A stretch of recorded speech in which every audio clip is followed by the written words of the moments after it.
Bonjour à tous, la bourse de Paris recule depuis l'ouverture ce matin alors que la prise de parole d'Emmanuel Macron ce soir à 20h focalise l'attention des investisseurs. Celui-ci s'exprimera à la suite de deux conseils de défense prévus hier et aujourd'hui pour annoncer de nouvelles mesures restrictives. De nouvelles mesures restrictives qui sont depuis 2 jours le lot de toutes les anticipations. Deux scénarios semblent se dégager même si le chef de l'État n'a pas encore tranché sur le sujet. Le premier serait une avancée de l'heure du couvre-feu dans les zones concernées complétée d'un confinement le week-end, tandis que la deuxième option serait celle d'un confinement national pour une durée de 4 semaines. Deux perspectives qui font crainte de nombreuses retombées sur l'économie et relèguent donc au second plan les publications d'entreprises aujourd'hui.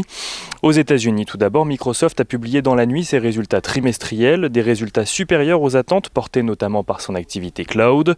Ce sera aujourd'hui aux États-Unis le tour de Boeing, entre autres, de passer sur le grill. En France, Carrefour annonce qu'il a vu ses ventes grimper de 8,4% sur la période de juin à septembre, précisant qu'il s'agit là de sa meilleure performance commerciale depuis 20 ans. Son chiffre d'affaires augmente de près de 4% en France, ce qui permet au groupe d'anticiper une dynamique commerciale soutenue pour l'ensemble de l'année 2020. Peugeot publie également ses résultats trimestriels. Il annonce un chiffre d'affaires en léger repli sur la période, même si sa division automobile gagne 1,2% après une chute de 35,5% au mois de juin. Et Valeo, une chute de 35,5% à fin juin. Valeo annonce lui un rebond de ses ventes au 3e trimestre et en profite pour relever ses prévisions de free cash flow. Et on finit avec M6 qui voit son résultat opérationnel courant bondir de près de 60% sur le dernier trimestre.